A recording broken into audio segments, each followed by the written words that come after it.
Donc je vais vous montrer comment on peut faire ce type de vidéo facilement depuis l'application eMovie. Deuxième partie un peu complexe de la leçon, comment faire la différence entre une artère et une veine. L'artère, ça sera le...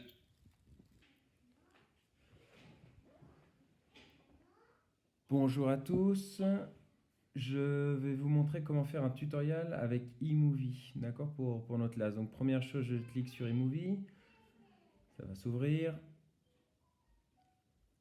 Je clique sur projet.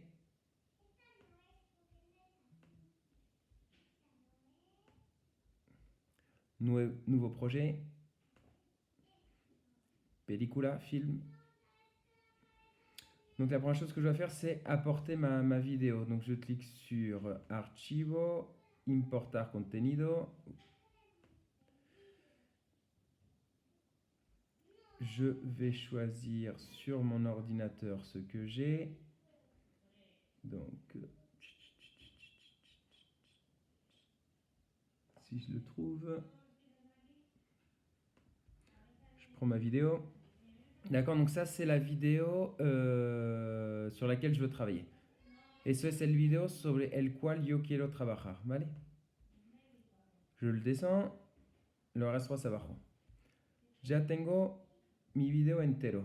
J'ai ma vidéo sur laquelle je veux vouloir travailler. Assure le transport du sang riche en dioxygène et en nutriments à travers tout le corps humain pour en alimenter les organes et les débarrasser de leurs déchets. D'accord. Donc sur cette vidéo, maintenant, je veux faire mon propre contenu. Je veux faire les propres explications pour mes élèves. Sobre este contenido, ahora quiero hacer mi propio contenido, mis propios comentarios. Entonces, ¿qué hago? Lo mismo, archivo, importar contenido, ¿vale? Y o bien me he grabado antes, donc soit je me suis enregistré avant, soit sur le Mac, on a caméra FaceTime. Tenemos cámara FaceTime. Le doy, se me ve y me grabo. Et première partie de la leçon, je veux vous parler des alvéoles pulmonaires. Primera parte de la leçon, os quiero hablar de los alvéolos pulmonarios, por ejemplo. J'arrête, paro de pinchar y se ha guardado automáticamente en mi proyecto. Donc j'ai rien besoin de faire en plus, ça s'est gardé automatiquement dans mon projet. Donc je retourne dans mon projet et j'ai ma vidéo. Tengo mi video, ¿vale? Este video lo pongo encima del otro. Cette vidéo, je vais la mettre au-dessus de l'autre. D'accord? Et si je lance maintenant ma vidéo, je clique sur la mienne, celle du haut, et je vais tout en haut. Il y a un petit carré, je clique dessus, et c'est écrit Cortes, Pantallas, Pantalla. Donc moi, je vais décider de me mettre en vignette. Entonces yo me voy a poner arriba a la izquierda, ¿vale? Entonces ahora cuando yo pongo el video, se ve el video y se me ve a mí. ¿Vale? El problema de esto es que yo estoy hablando encima del video. Le problème, c'est que là, je suis en train de parler au-dessus. Donc, ce qu'il faut que je fasse, c'est faire une pause au niveau de la vidéo pour que je puisse parler, pour pas que ma voix soit au-dessus de l'explication de la vidéo. Lo que tengo que hacer ahora es cortar el videoclip para que mi voz no esté encima de la explicación del primer video. Entonces, cojo el clip anterior y decido que lo tengo que cortar aquí. ¿Vale? Pincho con dos dedos, dividir clip. Ahora tengo dos clips, tengo el primer clip y el segundo, ¿vale? Y tengo lo mío que explica que lo puedo mover donde quiero, d'accord? Donc moi, ma partie, je pourrais la déplacer où je veux. Donc je vais me mettre entre les deux et je vais cliquer sur Fondos. Je clique sur Fondos, d'accord? Et je vais choisir le fond que je veux, par exemple celui-ci. Je le prends, je le sélectionne et je vais le placer en bas. Oups. Forcément, ça ne marche pas. Lo selecciono y lo pongo entre los dos, ¿vale? Entonces ahora, maintenant j'ai ma vidéo, ahora tengo mi vidéo, ¿vale? Que está hablando, y mi vidéo se va a parar.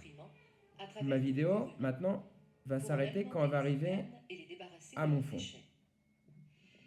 Il se compose de trois grands types de... Ma vidéo s'arrête. Comme ma vidéo s'arrête, maintenant je vais pouvoir mettre mon explicación dessus. Como ahora el video se para, pues yo puedo poner mi explicación encima. Lo pongo. Lo malo es que mi explicación dura 9 segundos y el fondo 4. Pues cojo el fondo, lo adapto a esto. 9 segundos.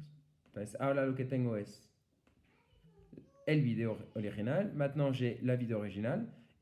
Y este video se va a parar para mi explicación. Et cette vidéo va s'arrêter pour mon explication.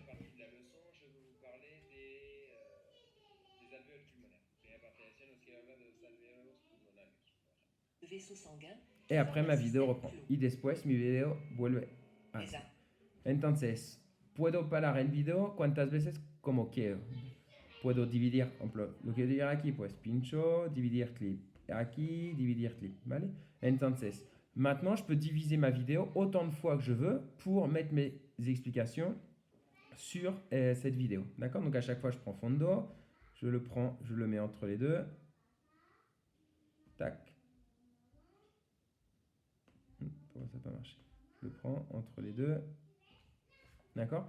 Et je mettrai une autre explication ici. Y pondré otra explicación aquí, ¿vale? Una vez que mi vidéo está acabada, une fois que toute ma vidéo est terminée, la seule chose que j'ai à faire, c'est garder ma vidéo. Pour garder ma vidéo, para guardar mi vidéo una vez que la tengo acabada, tengo que ir en Archivo, Compartir, Archivo. Donc, Archivo, Compartir, Archivo. Je clique dessus, Siguiente. Je donne le nom à mon film, Guardar. Il faut que j'attende que ça me dise que mon film est chargé. Ahora tengo que esperar que me diga que mi película se ha acabado. Se está cargando. Mientras eso se está haciendo, pendant que ça c'est en train de le faire, je vais vous donner un document Word de toute façon. D'accord? Désolé d'être allé aussi vite, mais ça, on fait un peu comme on peut en fait. D'accord? Donc j'espère que ça peut vous être utile pour les personnes surtout qui utilisent les iPads. Lo siento mucho si he ido muy rápido, pero creo que es la mejor manera con un video tutorial de enseñarlo, porque de todas formas os voy a juntar un Word, pero creo que es más fácil viéndole así en la pantalla. Adiós y ánimo.